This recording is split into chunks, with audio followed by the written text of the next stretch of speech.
These are the Fantasy Facts presented by Gridiron Experts with your hosts, Pat Loftus and Seth Keller. Welcome back, everybody. Seth and I back on our regularly scheduled night here on Tuesday, bringing you another edition of the Fantasy Facts podcast brought to you by Gridiron Experts. I am at dynasty_Pat. Seth is at FF the At Home Dad. The show is at GX Fantasy Facts. I want to kick it over to our special guest this week. Let him introduce himself. Any special projects, Brandon, anything you're working on, anything you want to plug, anything you want to shout out, now's the time. Welcome to the show. And tell the good people where they can find you on Twitter. Oh, well, I appreciate the invite to come on and talk some Devy tonight. Yeah, you can find me on Twitter at Devy Deep Dive. I do a weekly podcast called the Devy Deep Dive podcast, focusing on college players, trying to prep you for your dynasty rosters in the future on your NFL sides. Got a great project. It's called the Devy Dashboard. It's a really big database of about 400 players right now that are in college that are getting prepped and ready to join your dynasty rosters, which is great. So I do a lot of film cut-ups. Filmmaking is probably my favorite thing to do. I got a YouTube channel out there as well. Today I just did a Jalen Berger video for he's a running back out of Wisconsin. So I appreciate the invite to come and talk some Devy for your viewers. We're excited to have you. We'll jump into it in just a second. Seth, let everybody know about our partnership or our promo that we have going on with Viridian Global. Yeah, absolutely. So Viridian Global, if you haven't heard of them, they're one of the best fantasy sports merchandise out there. They create hats, t-shirts, hoodies, all sorts of wonderful gear that is fantasy related. They have a lot of great player kind of play on words or something specific. My current favorite is the I'm Undervalued. I have that shirt at home. I'm thinking about getting the Dan Campbell, the Campbell soup can t-shirt. I really like that one. I like the energy it brings to the Lions, and I like the fact that they turned it into a t-shirt that you can walk around with. You can you can have that same kind of bite their kneecaps off type of energy. So living in just south of Detroit, I can tell you that t-shirt will be very popular this year. I guarantee you I see it every week. Yeah. So if you want that t-shirt, be sure to go on ViridianGlobal.com and use the promo code FAQS, FAQS, and you'll save 10% at checkout. That's promo code FAQS, FAQS. Good stuff. So we're going to do things a little different this week. We're actually going to start with the breaking news. Seth, hit it.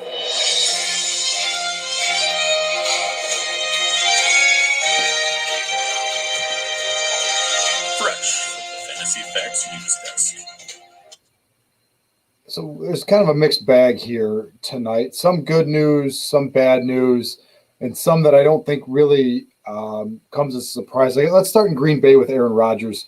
So he did an interview this morning. He basically said it's not the people in Green Bay, it's the philosophy. Is this the last we see of Aaron Rodgers in Lambeau Field? I mean, I feel like it has to be. Right? Like, I just feel like there's so much bad energy there that if it's not, this has been the greatest smoke and mirrors show ever. Like, this is David Copperfield hiding the Statue of Liberty, smoke and mirrors level magic show. Yeah, I would have to agree. I think either he takes off or they sign him to a long-term deal. Because I think isn't that what's in his claw, right? He's upset that he just hasn't been paid an extension and being paid like one of the top guys, like one of the best quarterbacks in the league. Yeah.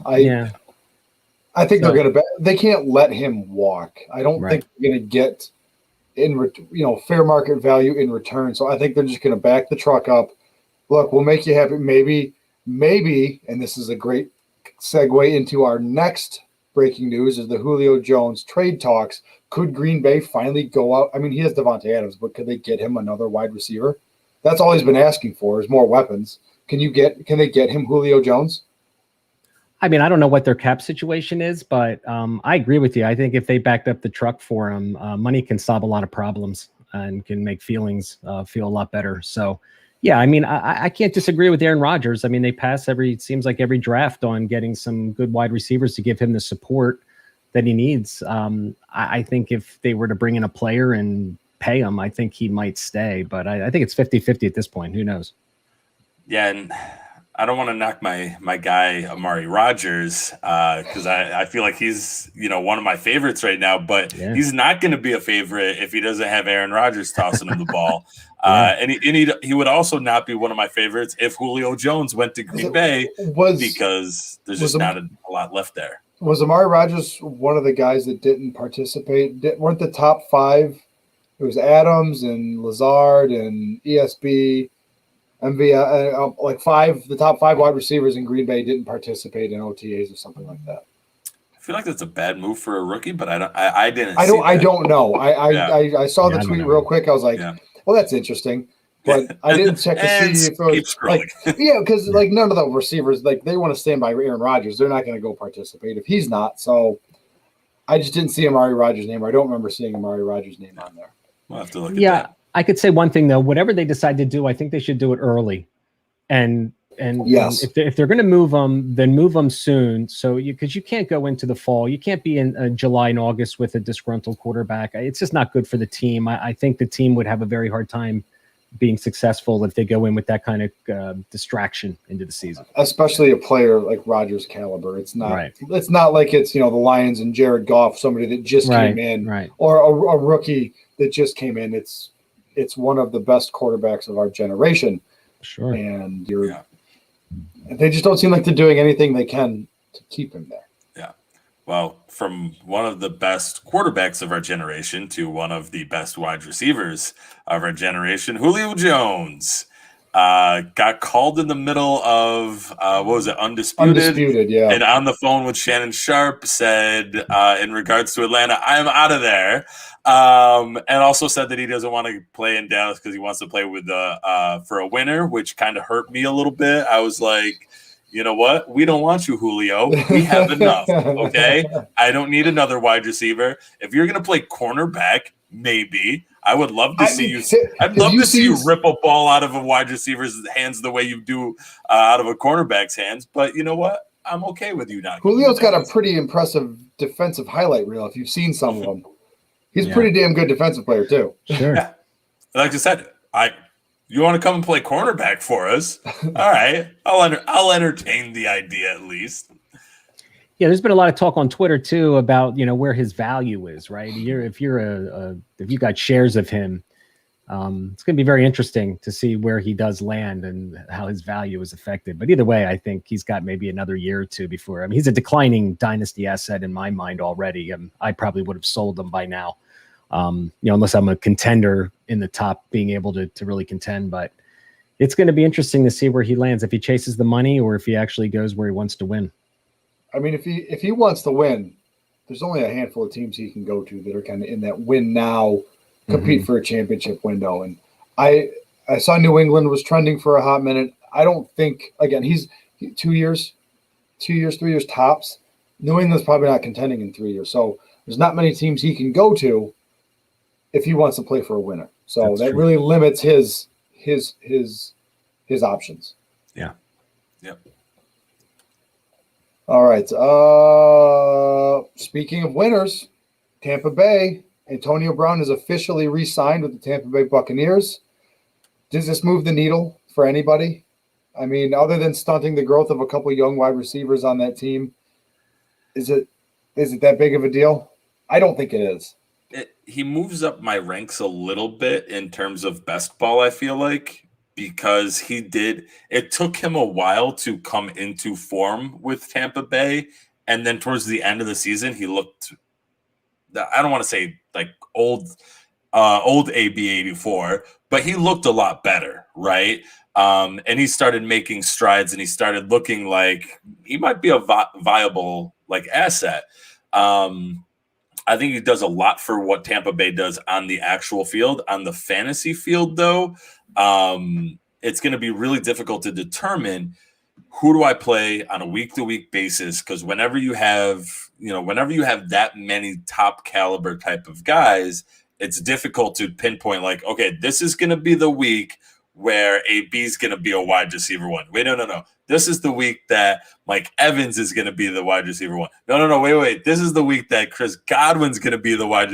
No. Wait. This is going to be the week that Rob Gronkowski actually leads the receivers in touchdowns. And so whenever you're doing that, it's going to be difficult, which just makes me a little bit happier in best ball because, one, his value is so low because everyone's excited about young guys and rookies and everyone wants that type of like pop.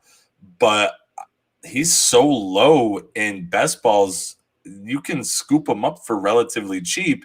And, if he hits a couple of weeks for you, all the better if you're getting him super late in those types of drafts. Yeah, I don't have any shares of AB, and I won't have any. I'm just not a fan. I don't care how good he is, just from a personal standpoint. There's like 2 or 3 people over the course of Dynasty that just the way everything happened in Pittsburgh and how many chances he's had in the NFL. He's just a player I have no interest in having on any of my teams. So he's that declining asset we talked a little bit about with Julio Jones, and he's not the athlete. He's just not Julio Jones, right? He was a great wide receiver. But he's the declining asset. He's on a really good team, and good for him. He might win a Super Bowl, but I'm with you, Brandon. I don't want any shares. I don't currently have any shares, and I'm not actively going out to get any shares of Antonio Brown. Yeah. So let's talk real quick, the last little bit of news, and this is the bad news that I was talking about. Jeff Wilson tore his meniscus or suffered a meniscus injury. He is out 4 to 6 months, so he'll miss at least the beginning of the season. The Trey Sermon truthers, is it now Trey Sermon season?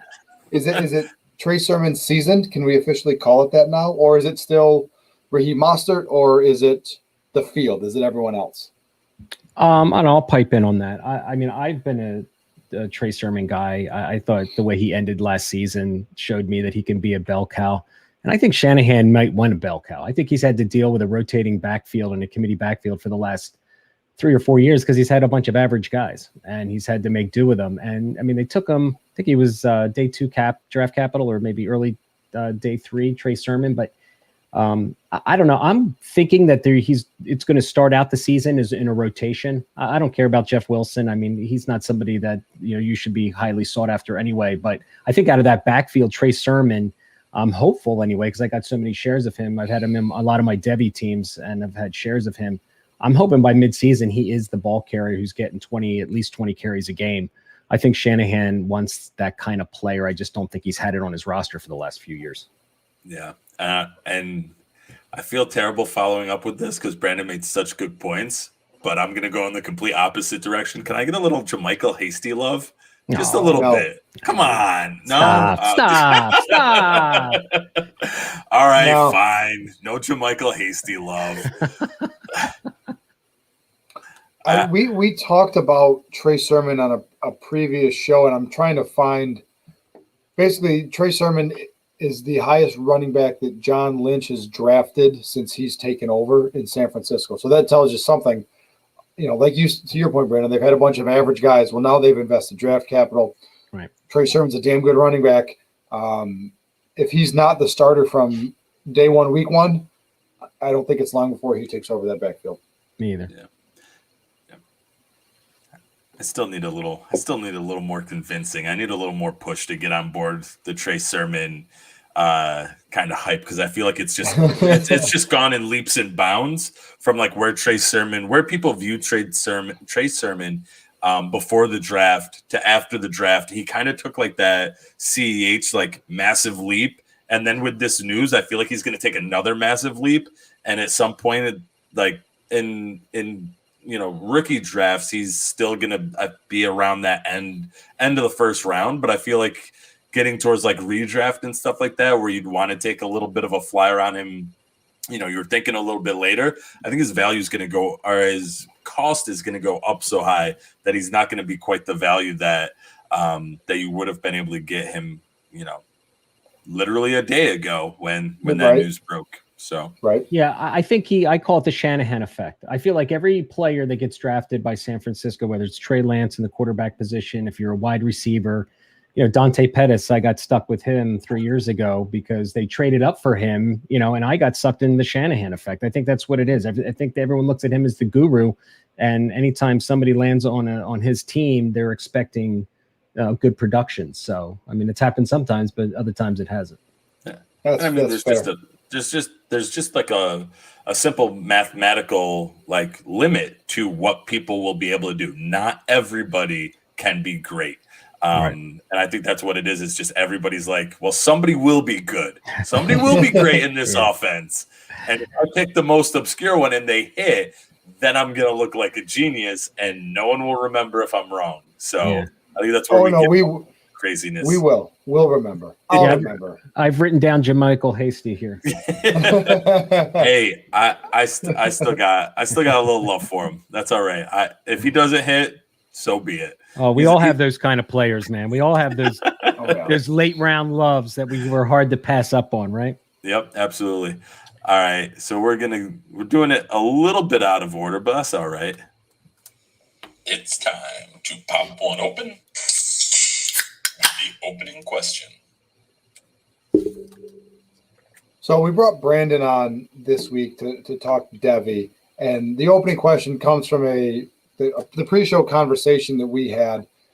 If you, like me, I'm not doing any Devy leagues right now, but I'm always interested in learning more and learning about them and wanting to get into it. So we got Brandon on. So the opening question is, where can we start? We'll keep it simple. We'll keep it high level. But Brandon, if people out there are like me, they're not into Devy leagues, but they want to get into one, they want to learn more. Where's a good place to start? What kind of information should they be looking for? Should they be looking at? Is there a kind of a template or a process one can follow when getting started? Yeah, I think it's a great question because myself and a couple other guys in the Devy community really feel like Devy is in its infancy, right? We all had our redraft leagues, then we had some keepers, then we all have our dynasty leagues. Now, I mean, that's how I got into Devy 3 or 4 years ago because I wanted something more. After dynasty, I was like, I need, let's start looking at college guys. And, this is a great question because my Devy dashboard members who join my dashboard, a lot of them are great. They join because they don't know how to get involved in Devy. So I have a lot of personal conversations on our Slack chat with guys and through Twitter DMs about, how do I get into Devy? So it's an awesome question. And here's what I say to people who are in dynasty leagues who have always thought about Devy. The first thing is a lot of people think it's a lot of work, right? And it is a little bit of work, right? But there's resources out there that if you just want to kind of get your toes wet, that you don't really have to be this college watcher. I didn't watch college football until about 3 or 4 years ago, right? And when I started getting into Devy, that's when I started watching college football. So the first question I get a lot of is, do I have to be sitting at my house watching college football all Saturday, to even be able to compete? And the answer is no. So what I do is I like to start out small, right? There's a lot of different kind of Devy leagues out there. There's really deep campus to Canton leagues. There's deep roster leagues of Devy. So what I would say, let's say you're a guy listening to this podcast and you've thought about maybe getting into Devy, but you don't know how to get started. Any dynasty team and league out there can add a Devy component to their team by simply doing a Devy draft after a rookie draft. So all the rookie drafts are pretty, a lot of them have been done for the last month, with the rookie fever and everything, which is great. So now I'm involved in a lot of upcoming Devy drafts where I'm now drafting eligible players for 2022, 2023, and 2024. All right. So I would say to anybody out there who's got a dynasty league, talk to your teammates out there and say, hey, do you guys want to add a Devy component? And it's really not that hard. So it's just, there's, like I said, a lot of resources out there to get Devy lists. And it's like anything else. A lot of times when you're drafting rookies, you're just selecting off a list that you've got off a website. I can provide a list. There's other Devy guys out there to provide a list, but it's a ton of fun. And I think, not to be long-winded or anything, but I think one of the best parts about it is on draft day, right? I had a lot of Mac Jones shares. I had a lot of Pat Fryermuth shares, Trey Sermon we just talked about. On draft day, it's really cool to already have these players because when you draft them in a Devy draft, they're not eligible to participate and score for you until they make it to the NFL. So they're going to be on your, what we call a taxi squad. They're going to be sitting on a, taxi squad, just like your incoming rookies right now for non-Devy leagues, right? That you bring them in and you can have them on there, and they're just waiting in the wings until they're eligible to participate in the NFL. Yeah, I like that. I've been trying to convince one of my leagues to add a even just one or two kind of Devy guys on the end of it, just to kind of get the ball rolling, right? Well, Chris, not to interrupt you, but I think that's a really good point you just brought up, right? Because Devy can be anything. There is no set Devy league this is what Devy is. So that's a really good point, Seth. What, if you say, hey, let's just draft two guys. I'm in a Devy league that my wife is in, that I'm getting her in. I mean, I'm lucky. I'm one of the lucky guys out there because my wife is in dynasty leagues. She's a Sunday junkie like me. So we sit together and watch football every Sunday. So I'm one of the lucky guys in the world, right? I'm not getting dragged to the mall on a Sunday, but so I've been trying to get her to get involved in Devy. And we have a league that we're in that we only have 3 people, that we have a 3-round draft every year, but we can only keep 5 people on a taxi squad. So it's a great introduction how to get into it. And she's finding it a lot of fun. And she doesn't watch college football. She just picks off a list, but it's fun nonetheless. Yeah. And I feel like when you do that, at least for guys like me and girls that are out there, people that are like me, right? You kind of start with like this idea of like, all right, let me see who's out there. Let me look at the list. Let me see what people are thinking. Okay, like I got this list. I got Brandon's list that I like. I like him. I trust him. And okay, I'll take Pat's list, and Pat's out of his mind crazy. So somewhere in the middle, there's something that I'm gonna find useful out of these 2 lists, and then eventually you start kind of taking all of that and you start building your own list, and you start kind of doing your own work. And then, that's kind of what's happened to me over the years, because I started doing started doing fantasy back in like 2003.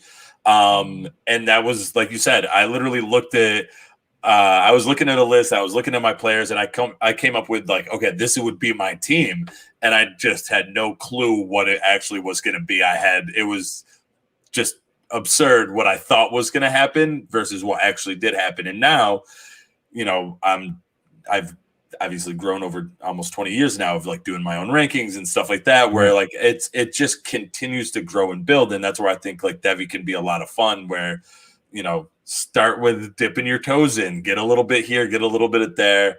And like I keep telling you, Brandon, you keep trying to convince me to get into one of the deeper Devy leagues with you. And I'm close, but I'm not there yet. I'm not ready for the full thing yet. I'm just a little taste. That's all I need. Yeah. And you know what, that's another recommendation that I have, is don't go too deep too soon, because you might get discouraged, because there's a lot of guys that you're going to pick that aren't going to translate to your NFL rosters, right? So if you have a very shallow taxi squad of Devy players and you're going off, quality lists out there, most likely you're going to hit on players. So it's a little bit more exciting. And then you can grow it and you can just change it and say, hey, you know what? We did 3-round rookie drafts last year. Let's expand the taxi squad to, 2 more players, and let's do a 5-round draft the following year. You get approval from all the other guys in your leagues and you're off and running. Yeah, I love it. Yeah, it's just that easy. That easy. Yeah. Now the trick is actually convincing all of the guys in the league to actually do it. That seems to be the hardest part. Is Always. Always. We in one of my home leagues, we've been in an argument about adding.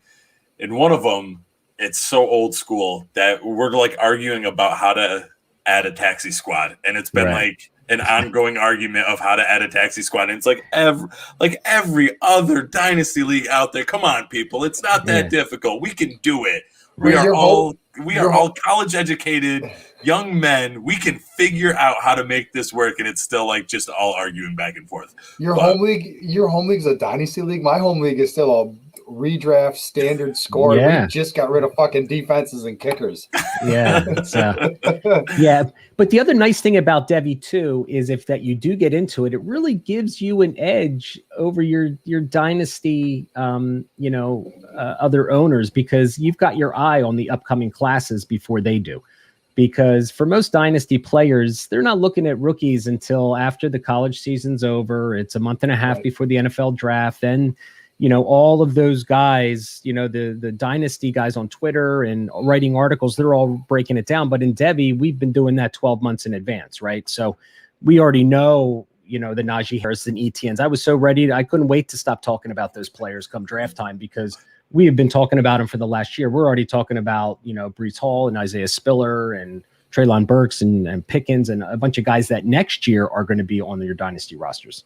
Well, that's a perfect segue, Brandon, right into what the real meat and potatoes of the show is really looking at these 2020 rookies and, getting a view and kind of shaping out what do the 2021 rookies look like compared to the 22 class and compared to the 23 class.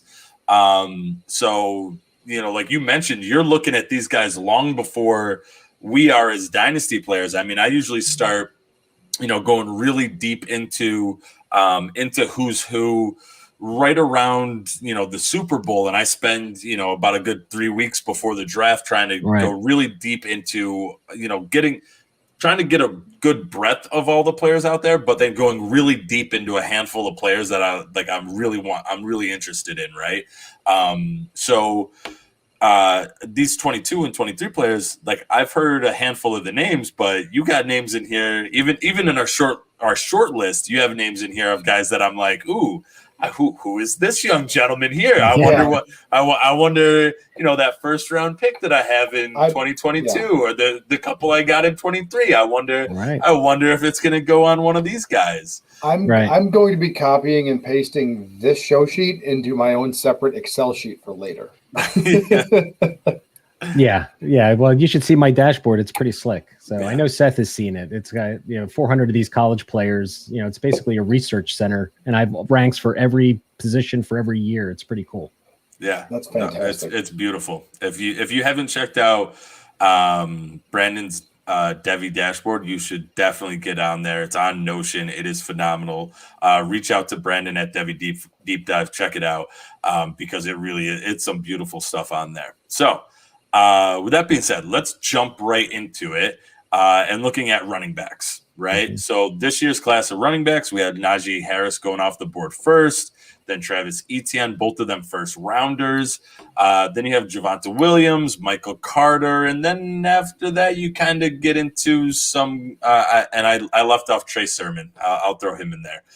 Probably should have been in there, but Trey Sermon will throw him in there. And then after that, you kind of get a bunch of guys that I feel like as a maybe it was just the Twitter community and the Twitter draft community. I feel like there was a lot of running backs that people were like, these guys are going to get drafted, and then they never did. So I'm really curious, Brandon, for you to talk about some of these 22 and 23 guys. Who kind of jumps out to you as a guy that would be competitive with the Najee Harris, the Travis Etienne, Javonte Williams, Michael Carter, Trey Sermon, those kind of top five? Who in the next two classes could filter into them and break into that top five there?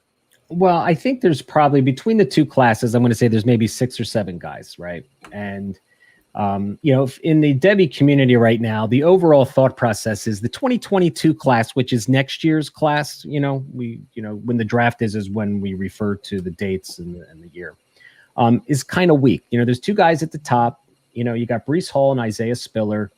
Breece Hall plays for Iowa State. Spiller plays for Texas A&M. So those are the 2 guys that are I'm going to compare them to the Harris ETNs of 2020. All right. So 2 guys that have been at the top for most of the last 12 months, probably not going to move off the top. Guys have them switched 1 or 2. And then after that, I think there's a drop off. As we know, Javonte Williams this year was one of those late guys that popped in, right? This time last year, no one was even talking about Javonte Williams as a coveted RB1 in Dynasty. So I think, like I said, the overall thought process for the running back position in 2022 is not great, okay? But everyone's got their eyeballs on 2023. There's a guy, Bijan Robinson, who plays for Texas. If you haven't watched this kid, he's a beast. I mean, he's, I think, 6'2", 230. I mean, he's got footwork. He's got power. He can catch the ball. I mean, he's looking like the next stud. So going back to the Devy question, right? If you're doing a Devy startup, Bijan Robinson is probably one of the top guys being taken off the board, even before any running back in 2022. So from a Devy standpoint, a lot of guys are going right to the 2023 and getting Bijan Robinson. After that, there's two guys, Jahmyr Gibbs, all right, plays for Georgia Tech, and Tank Bigsby plays for Auburn. All right, so I think those five, okay, are the ones that are in the clear class of they should be at the top of their class when it comes for their draft time. And after that, there's, I think, it's going to be a horse race to see who can be, the next Javonte Williams, right? That's what we all do in Devy. I'm really focusing on the 2022 class next year, doing a lot of film work, and I'm cutting up films and stuff like that because I want to try and find that guy now instead of waiting until, January of next year. So from a running back standpoint, I think you're going to get 3 or 4 guys in each class that are going to be the RB1s, RB2s, like we typically see year to year. And after that, then it's going to be kind of like what we dealt with this year with Chuba Hubbard and Gainwell and Michael Carter. It's going to be a second kind of drop-off tier. Yeah. So let me probe that last statement real quick.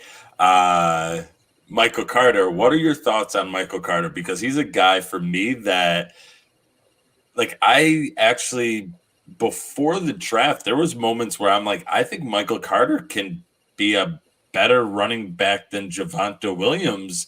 Looking at some of the film and watching some of those UNC games where Michael Carter was ripping off these chunk runs, and then Javonte Williams would come in at like the 5-yard line and just steal a touchdown. Mm-hmm. And so like his touchdown numbers seem so vastly inflated because it seemed like UNC would get into, they'd get into, the red zone, into the 10 zone, and it was so easy for Javonte Williams to kind of punch it in. There was a lot that I really liked out of Michael Carter. So I'm curious, like, your thoughts, having watched more film of these guys. What are your thoughts on like Michael? I'm just gonna blend them together. Michael Williams. Carter. There we go. Yeah. Michael Carter and Javonte Williams. Yeah, I mean, I was a Javonte Williams fan for quite some time, really, because I like bigger backs. I want guys that got the size, the prototypical size. You think he's like 5'11", 220. You can catch the ball great out of the backfield, but he looks like that bell cow, and I'm always going to lean towards a running back that could have bell cow opportunity. Michael Carter is on the shorter side. He's 5'8" and just over 200, and there's not many RB1, 2s in our dynasty teams that have that size, except maybe for McCaffrey. And one would, I guess, argue that he could be breaking down right now, given his injuries over the last year. We'll see if he can stay healthy this year. But I don't know. I mean, Michael Carter's an explosive back. I think he would be a fantastic second option on a team, but I still don't think he's going to be the guy that is going to run between the tackles and, get 20 touches a game. You just broke my heart, Brandon. I'm sorry. You just broke my heart. I'm sorry. Size is important. I mean, really, go look at all the guys. I mean, If you're under 215, there's not many that are long-term, running back assets. Yeah. So if there was a guy in 22 or 23, that's like we don't need to go quite Javonte Williams, but something like that, where you're like, he's a guy that I'm excited for him. He's not that high on anybody's list, but a guy that you're just like, I'm excited for this guy. It's easy for me. It's, Tyler Algier from BYU. He played linebacker his freshman season. Last year he got the rock. I watched a lot of Zach Wilson film, getting ready for the rookie drafts and stuff, and the guy just popped. I did a whole film study on him on my YouTube channel, and he's got the size, and I think if he can have a good off season, I don't think he's going to have that kind of rise like a Javonte Williams where he's going to be early day 2 capital, but I think he's a guy that will be in the top 5 conversation this time next year. That's great. And did you say it was a class of 22 or class of 23? Oh, that's next year. It's class of 2022. Yeah. Nice. All right. Pat, you want to take us to wide receivers? I was just real quick. How do I guess the 2022 classes and the 2023 classes compare to this most recent set of rookies, the 2021 class? Do they have are they a higher end talent? Are we looking at, potential future, the RB1 coming out of these classes? Or like if you were to rank the 3 classes, how would you rank them? I mean, right now, the 2023 class does look good because you've got Robinson, Gibbs, and Bigsby. And, those are all three bell cow guys. I mean, they're all got the size, the elusivity, the strength, and the ability to catch the ball. And Hall and Spiller next year are going to be, I think, I don't know, they might sneak in late day one, but will definitely be day two running backs next year. So I think there's some good quality running backs in the next two classes. I don't think we can expect more than 3 or 4 every year. So, right. But 2023, right, like I said earlier, is the class I think most people are excited about, at least from that position. Well, don't tell all the rookie people right now that you can only expect 3 or 4 of them to hit, because right now everyone thinks Javian Hawkins is going to hit, and everyone thinks that who's your guy, Pat? Jared Dokes from last episode. Ramondre Stevenson. Yeah, that's my guy that I've overdrafted so far. Yeah, and literally everybody's going to hit Brandon. Come on, we all have high hopes right now. Everybody has their guy. Yeah. So let's go ahead. I was saying, let's move to wide receivers.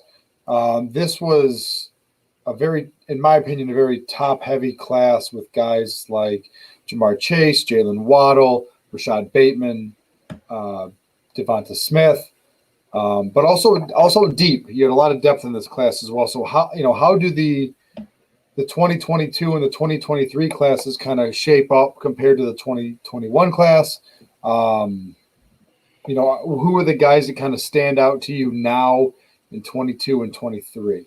I think for next year, there's 5 guys at the top of most Devy lists, and people are going to have them all in different orders. Okay, you got Treylon Burks, plays for Arkansas.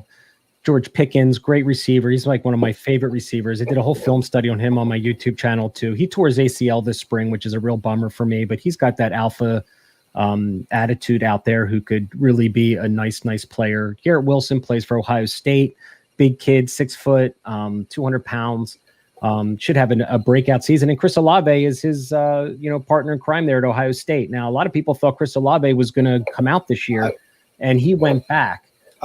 So if Olave came out this year in 21, where would he have been?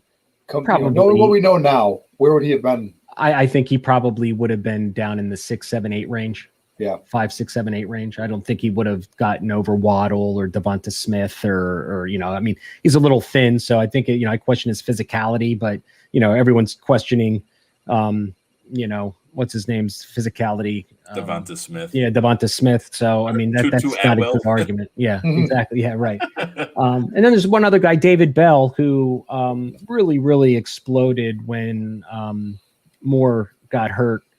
So Rondale Moore got hurt in Purdue. He just exploded. And then even when Rondale Moore came back last year for Purdue, he really played well even with him. He's a good size physical receiver as well. He's 6'2", like 210, something like that.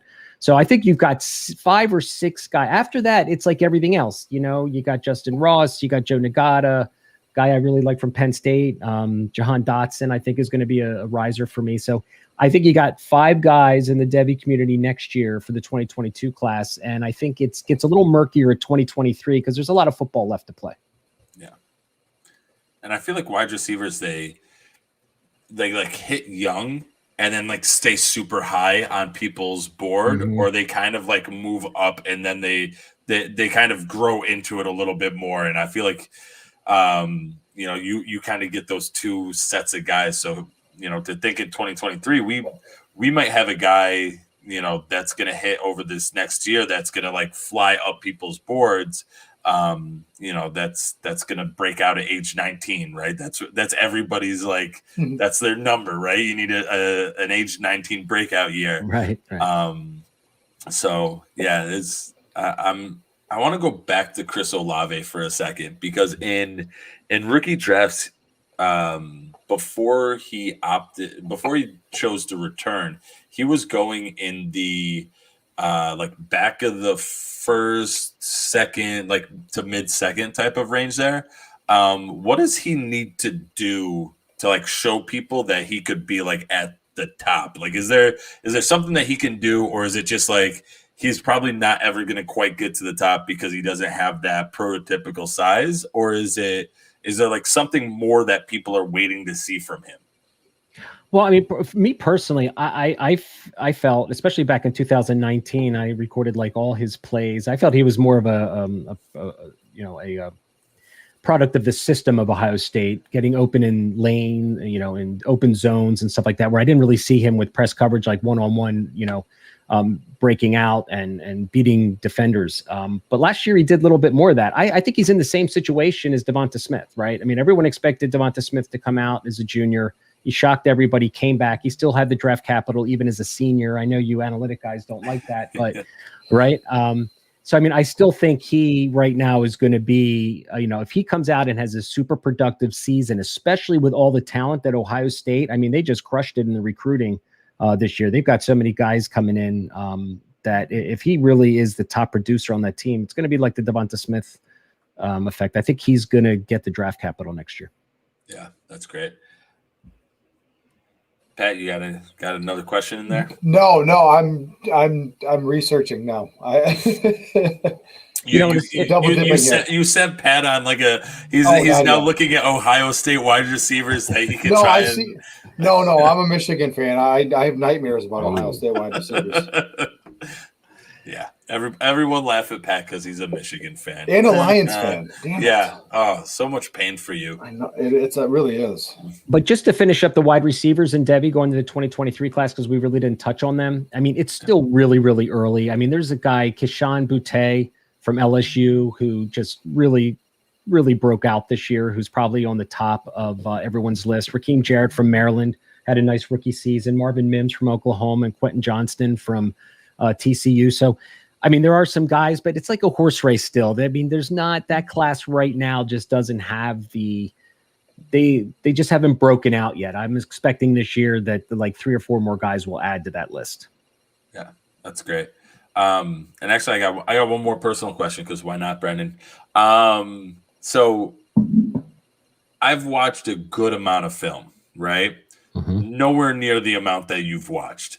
So I want to talk just real quick about Waddle and Kadarius Toney.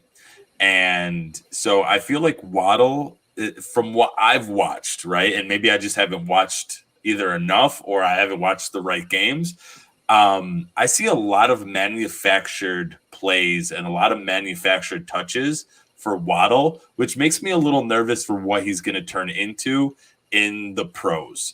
And Kadarius Toney, similar to that, but I feel like to an even greater kind of extent with Kadarius Toney. What are your thoughts about those two guys? Because I feel like they're kind of setting that, like, are they going to be the Percy Harvin? The other guy's name just left my brain. He played for Dallas and the Vikings. Tavon Austin. There we go. Mm-hmm. Are those two guys gonna fit into that type of like career trajectory where they kind of just become gadgety type of players, or do you see more for them? Well, for me, I mean, since last March, Waddle was my number 1 receiver. So I guess you know where I'm going with this conversation. Okay. I don't think so. I think he's in a great landing spot with Miami going back with Tua.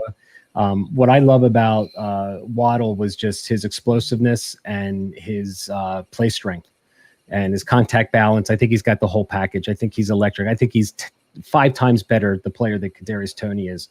Yeah. I did a film on both of those guys, and I mean, you go watch them try and tackle Jalen Waddle, and then I really question the play strength of Kadarius Toney. Mm-hmm. That was my biggest knock with him was, he was getting open.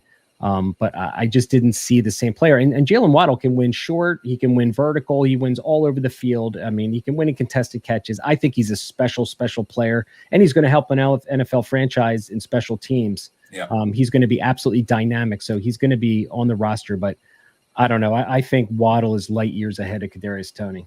Yeah, I definitely agree. I feel like they can at some point kind of, be put in that, like, there's a lot of plays where you see Waddle start outside and then he runs in and he loops around the backfield and then comes out and then it's a little screen pass and it's just trying to get him into space and things like that. Sure. And I appreciate the fact that they're trying to do that with him. And I think Miami could definitely use to do that with him in the pros as well.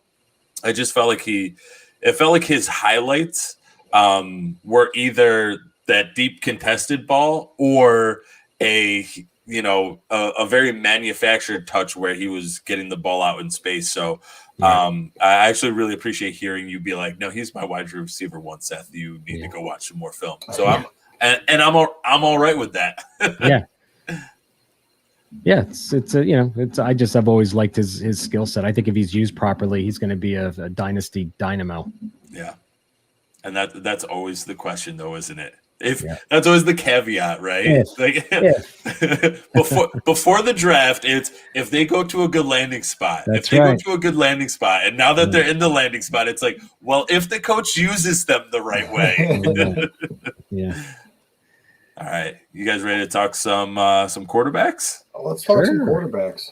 Yeah, because I feel like this year was it was touted as the year of the quarterback. Right? Like there was so many good ones, or so many hyped up ones that people wanted to, really talk about. And there was, what was it, 5 of them that went in the first round. So,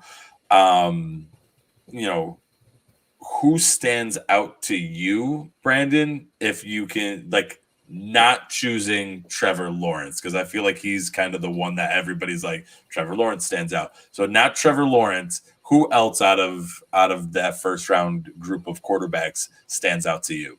Oh, that's a really tough question because I think Wilson, Lance, and Fields. I think they all have good ability, and Mac Jones, as well. Again, if he's, I guess, as we just talked about, used properly, in New England. But I even think Mac Jones landed in a great spot, right? Because they didn't really have the mobile quarterback before, and he was ultra successful. So, I think they're set up for that kind of quarterback. So I think he should do well.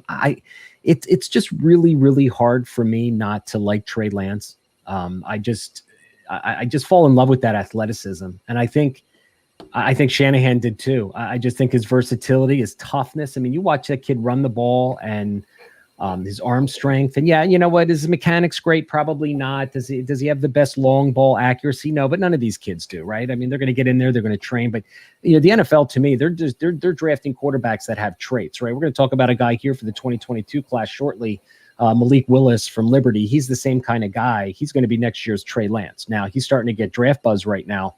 And he's got the same kind of skill set. Go watch him. He looks just like Trey Lance. He's running around all over the place. He can scramble. He's throwing the ball off platform. And, NFL teams are going to love that because it's versatility they can use within that position.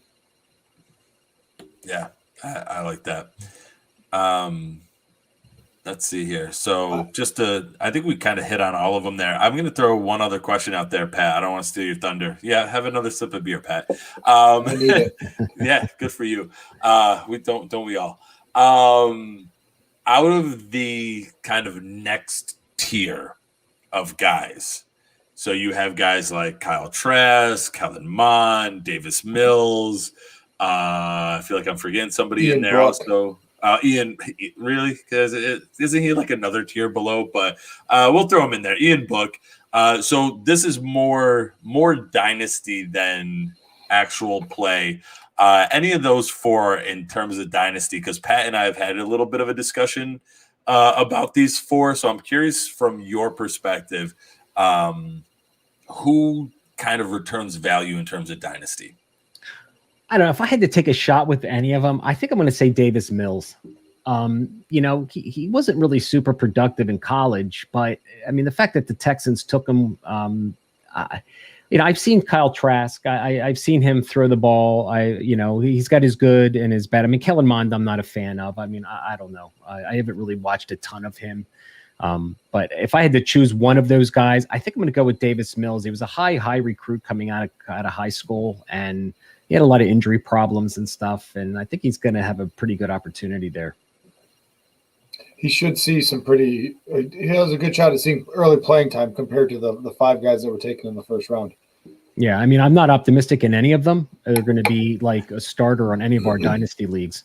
But, one of them might squeak in there. I'm not sure. Right. Yeah. So, go ahead, Pat. Speaking of 5 quarterbacks taken in the first round, it happened in 2021. It happened back in 2018. Comparing the 2 classes, 2018 to 2021, The 18 class was Baker, Sam Darnold, Josh Allen, Josh Rosen, Lamar Jackson. 3 really good quarterbacks. I think the jury's out right now on Sam Darnold, and then Josh Rosen was an abject failure. Right. Out of the 5 taken in the first round this year, who is that odd man out that is just going to potentially fall flat on their face? I mean, is there anyone that's set up for that, or do you see all 5 of these guys being, productive, long-term starters in the NFL? I mean, I do. I really like all their games. I mean, I think they all bring athleticism to the position. And, I mean, if I had to guess, I mean, I assume you're excluding Mac Jones. Are you excluding Mac Jones out of that question? No, I mean, he was one of the 5 taken in the first round. So if you're looking at the 2 classes where you got 5 taken in the first round, I don't see all 5 of them being hits. I mean, right. Yeah, I'm not even superstars, because even that 18 class, I mean, I wouldn't call Baker Mayfield a superstar yet, but Josh Allen and Lamar Jackson, absolutely. Mayfield's in that next tier, then Darnold, then a long way down is Josh Rosen. I mean, out of this group, I mean, Trevor Lawrence, and for me personally, it's Justin Fields. Those are that's 1A and 1B. Then you get into the Wilsons, the Lances, and Mac Jones was a distant 5 for me. So Mac Jones for me would be the 5th quarterback, and the one that I think is most likely to not succeed in the NFL. Yeah, I'd probably have to agree with you there. I was expecting a longer answer. That's why I was drinking. Oh, yeah, no problem. No, that's right. Moving on. Yeah. Next. No. Okay. I mean, it's also kind of nice that, just throw back the Davis Mills thing. That's literally the conversation Pat and I had last week about Davis Mills, of like, he's got to get something in Houston, right? There's got to be something in there. But let's get our appetite whetted here for the upcoming class. So 2022, what are we looking at in 2022 in terms of quarterbacks, Brandon? Well, there's 2 guys, Spencer Rattler for Oklahoma and Sam Howell from North Carolina. I mean, they're right now looking at, early 2022 mock drafts. They're pretty much the 2 right now that in most Devy ranks are going to be up there. Now, I listed some other guys on the play sheet here. Caden Slovis from USC really came out strong his freshman season. Last year, he was banged up a little bit. There was the COVID season, that was kind of tough. Malik Willis is really interesting, because I didn't watch any Malik Willis at Liberty, but the draft guys that are, the pros that do this for a living, they're really propping this guy up right now. So, you have to take notice. Like I said earlier in the show, Trey Lance at this time was a guy that people were like, really? Trey Lance 1 year, North Dakota State. I mean, really? But I mean, this kid, if you watch him, he's pretty dynamic. I mean, is he the perfect prospect? No, he's got flaws. His throwing motion's kind of awkward. He, throws off platform a lot or whatever. But then there's a lot of guys that are just really interesting, right? So we talked about like who's going to be the running back Javonte Williams this year. Like this year, who's going to be the Zach Wilson, right? I mean, Zach Wilson in Devy leagues and deep Devy leagues wasn't even drafted. He really came out of nowhere. You got JT Daniels from Georgia. Matt Corral's a really nice player for Ole Miss. But all these guys play well, but then they've got inconsistencies and flaws in their game as well. Carson Strong from Nevada, and a lot of guys like Jaden Daniels from Arizona State. So I think it could be another deep class that we're going to get 4 or 5 first-round picks next year. Yeah, and so I've heard about Spencer Rattler from, like, what was it, QB1? The was it a Netflix show? I think it was something like that. So like he's been, I feel like he's gotten some hype also just because of that show. But I mean, he seems to do it on the field where he'd have that hype anyways. I'm curious. So like Zach Wilson, who came out of nowhere. Who was the guy? I just lost his name. Never mind. We won't go that way. Damn it. God damn. Who was the other quarterback that played 1 year and then everyone thought he was going to be great, but Trubisky. There we go. Same guy. Right. Do you see Zach Wilson have a similar type of career path as Trubisky with college 1 year? Oh my God, he's great. Gets to the pros and it's like, oh man, maybe we should have given him some more reps in college, or maybe not drafted him so high with so little so little reps in college. Yeah, I mean, it's a risk. I mean, and what it tells me is the NFL is just dying for quarterbacks, and they're willing to risk early picks with guys that show potential. Zach Wilson, they fell in love with his playmaking ability. I mean, his ability to maneuver in the pocket, make plays on the run, throws a really nice deep ball, was inconsistent a little bit, but I mean, who isn't, only with 1 year of college? But I think the NFL is really looking at these tangibles. And as we discussed, one of these guys could be a bomb. I just personally don't have a crystal ball and know which one it's going to be. I mean, they all look good, but there could be definitely a bust in this top list for sure. Well, next time you come on, Brandon, bring your crystal ball, because that's what we need, right? Okay. All right. Just DM that stuff to Seth and I. Don't share that with everyone else. Yeah. Okay. All right. Yeah. Okay. It's really selfish, Pat, but I'm all right with it. All right. So the 2023 class, Brandon, hit us with the 2023 class of quarterbacks. What are we looking at? And we know it's a long ways out, but there's already guys making waves. So yeah, there's only 3 guys in the conversation right now: DJ Uiagalelei from Clemson, Bryce Young from Alabama, and CJ Stroud from Ohio State. Of course, it's they're from the 3 best programs in college football. So it's, of course they recruit and they get the best players. But after that, it is a absolute cliff in that class. And there's really not anybody right now worth talking about that I think is going to be a slam dunk, because a lot of the guys on our Devy list for the 2023 quarterback class, they haven't gotten full-time jobs yet.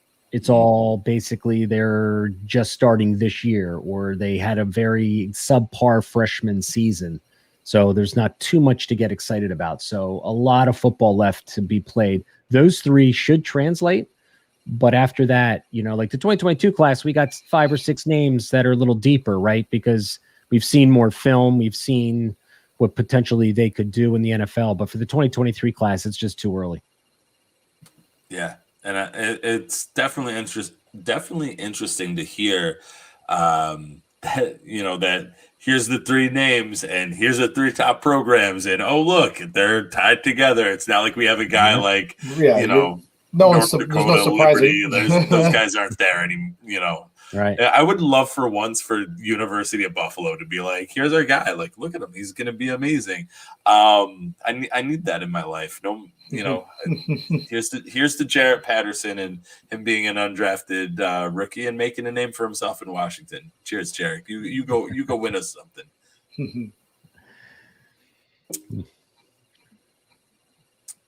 So I don't have much. No, I don't have much on the upcoming quarterback classes.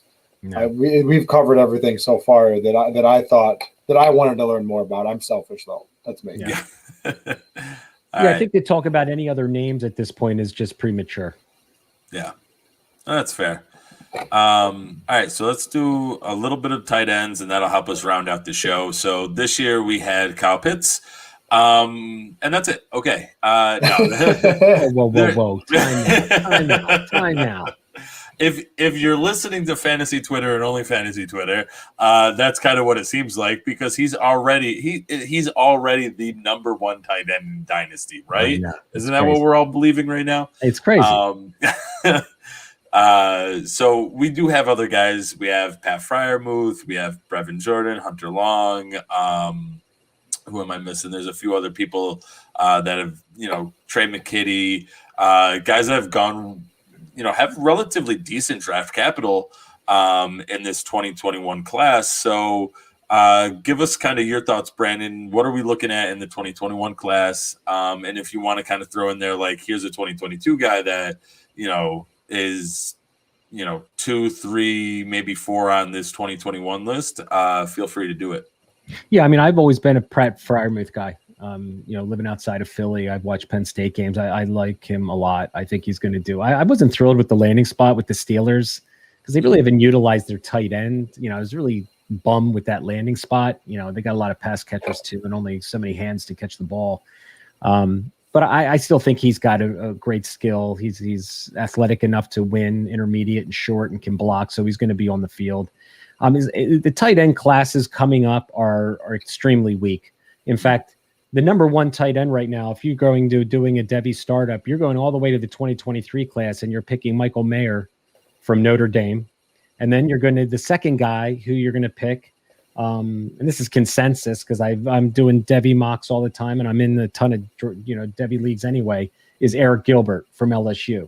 Now, he had a pretty productive season last year. Then he opted out at the end of the season, went to Florida and was going to transfer. Then he decided he wasn't going to stay there. And now he is apparently trying to get back to LSU. So he's still in the transfer portal, which is a concern. Apparently academics might be an issue from what I've heard and read that, he might just not be the sharpest tool in the shed. However, he can certainly play football. Next year, there's a couple guys, Jalen Wademeyer, Jaleel Billingsley plays for Alabama, but he's more of like a wide receiver build than a tight end. But there's no like real Kyle Pitts and Pat Freiermuth studs coming next year, I don't think. Yeah. Well, it's such a hard position. It is. One, to the transition into the NFL. And two, if you show out as a tight end in college, then there's automatically assumptions that you're going to be the next, dynasty darling. Right.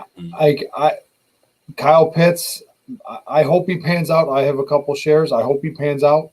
But man, it's going to be hard if he doesn't because of the draft capital. I mean, just think of other guys in that situation, like OJ Howard. Yeah, great example. David Njoku, who like a lot of people, really love. Hawkinson looks like he's going to pay dividends this year. So there's a shout out to you in Detroit there, Pat. But I mean, even guys like Evan Ingram. Evan Ingram hit his rookie year, and then living in New York, all you hear about are the drops, right? Like that's all you hear is Evan Ingram. Why are we going to the guy that drops the ball all the time on the play we need him to make a catch? Right. And so, it's real tough to live up to those expectations of a first round tight end. And I think Kyle Pitts can do it, partly because I don't know how much he's going to be used as like an inline tight end. It seems like he's probably going to be used a lot more, in a lot of different ways. Like he seems like he's kind of that, that mismatch monster that, Bill Belichick loves. Right. And so you're hoping that the Falcons can kind of utilize him in that way. But yeah, he just seems like he has all the right tools to play on the outside where I don't know. I feel like it would be a waste of resources to have him in the line run blocking more than you have him, releasing or running, even like the tight end shovel pass little screenplays that Pat Mahomes and Kelsey run all the time. Like those are like beautifully designed for Pitts to be able to take advantage of. So I'm really excited to see what his usage is, but I'm also like trying to constantly pull myself back from it, knowing that first year tight ends usually do abysmal at best. And and they grow into that position. So man, I want to be excited for him. I just can't. Yeah, I think Julio Jones leaving is not great for Kyle Pitts. I mean, I have a different view. I know a lot of people are like, oh, the number one pass catcher, he's gone. I mean, I think for the first year, it would have been really nice to have Calvin Ridley and Julio Jones there. So he could have eased his way into, and maybe be that third option where he wasn't getting, the attention. So that's just my personal opinion. I completely agree. And that's the shares of Pitts that I have are fearful that Julio does leave, because he's a great third option. He's in a really good offense. Sure. They're on the back end of a win now window, and Julio leaving, it's vacated targets, but there's no guarantee they're going to Pitts. And that wide receiver, not even that wide receiver room, but those skill position room is kind of Julio leaves. You have Calvin Ridley, you have Kyle Pitts, and then JV and Hawkins. See, it comes back full circle. There we go. Russell Gage, Olamide, Zakay. Like, there's not that room is pretty bare if Julio Jones leaves. So, fingers crossed that Julio stays, and you see a productive rookie year out of Pitts, because it could be, I don't say a sinking ship, but his value could plummet. Yeah. And I think With there's no also Julio Jones. Yeah, there's also like a level of like learning, not necessarily the game, the X's and the O's, but also like learning how to be a professional athlete, Right. superstar in the limelight that Julio Jones can provide to a young man like Kyle Pitts. That I feel like he's has provided to guys like Calvin Ridley and stuff like that. So Julio Jones leaving takes with him not just that playmaking ability, but it takes away a locker room presence. It takes away a veteran presence. It takes away somebody that Pitts can kind of talk to at some level of like, hey, when the defense is lined up like that, why did you run that route ever so slightly more like this than that? Like, what am I like? Why should I do this way? And those are all conversations that you have, in the locker room, on the field, in the out practicing, and you take away that, and that takes away an opportunity for him to grow. And I think that's the the missing piece of people that are like, yeah, vacated targets, woo. It's not realizing that there's other aspects to it than just that, those tick marks in those boxes, and that can be checked there. So, but I mean, that's kind of sad that there's no tight end that we're really excited for yet in 2022. Well, there's one guy, Jalen Weidemeyer, plays for Texas A&M, but he's kind of big and he's not like super fast, right? So he gets open, but I'm not sure how he translates to an NFL. The speed of that game versus college, big difference. Mm-hmm. So, yeah, absolutely. All right. One out of these classes, right? You've got all these running backs, wide receiver, quarterbacks, tight ends. You've got all these classes. Which one out of everything we've talked about tonight excites you the most? What are you, most excited to see, or who are you most excited to see? Is it, like the 2023 running back class? Because for me personally, it's that class. But is there a class in here, in a position in here that really has you excited for the future? Wow, that's a really good question. It certainly is not the tight ends. That's for sure. I was trying to end the show on a positive note. That's right, and I can see you're going in that direction, so I'm trying to do that. But I would have to agree with you with the running backs, because I think that we've got 5 or 6, and I think by the time this time next year we're going to have 8 or 9 possibly decent running backs. The wide receiver position is so much deeper, but we're all really looking to, get those RB1s and RB2s on our rosters. I mean, that's just for me personally, if you can get one of those top guys. And I think there's some help on the way. I think, again, from the quarterback position, we're going to get 3 or 4 guys maybe. But I think the running back class has some depth to it, especially in 2023. I think you really hit it on the nail there. Because there's some guys like Jace McClellan from Alabama, Marshawn Lloyd towards ACL, plays for South Carolina.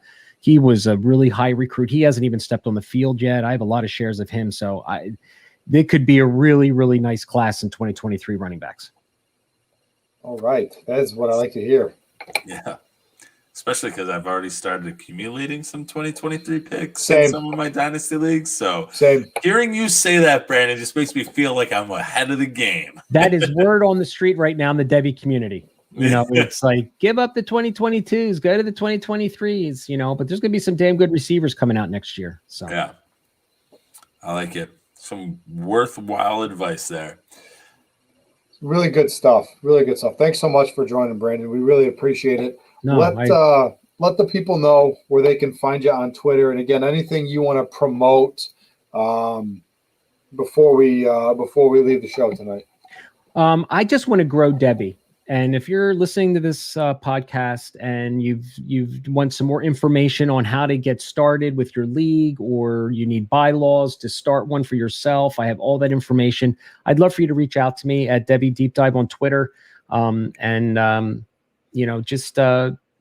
reach out to me and I'll get you started. I'll get you some lists. I'll introduce you to some of the films I do. I just want to grow the game because it's so much fun. I'm just so glad that I've gotten into this in the last 3.5 years. It's provided so much enjoyment for me. And it's just great having these college guys on your taxi squads if you play Dynasty. It's just a blast. I'm telling you, when you come to the draft, my wife, she had Pat Fryermuth on her team, and she had Chase on her team. So it was exciting just to watch where they land. I just want to grow the game. So reach out to me. My Devy dashboard's awesome. It's going to be your research center to do all the research for all Devy players. It's quite pretty cool. So I really appreciate you guys having me on the show tonight. Yeah. Thanks a lot, Brandon. Really, really good stuff. Yeah, definitely give Brandon a follow. And you and I will be talking more because I have lots of questions now. This was it. Selfishly for me, this is a show I was looking forward to doing when Seth brought it up, because I know the only name that brought me to 2023 was Bijan Robinson. And that was really the only name I needed to see. And now I'm even more excited about that class. So I've got a lot more questions. So we appreciate you coming on and sharing some of your knowledge and some of your insights. Make sure you give Brandon a follow and don't hesitate to reach out. Make sure you give the show a follow at GX Fantasy Facts. Give me a follow at Dynasty_Pat. Give Seth a follow at FF the At Home Dad. Seth, tell the people about the promo and we'll call it a night. Yep. One more time. If you go to ViridianGlobal.com, you can use the promo code FAQS. That's FAQS at checkout and save 10%. Awesome. Make sure you guys hit that up too. It's a great promo. Great people over at Viridian Global, and really good material. Just good stuff. Just good stuff in general. Good stuff in general. All right, we'll leave it on that. Good night, everybody. Good night. Catch you on the flip side.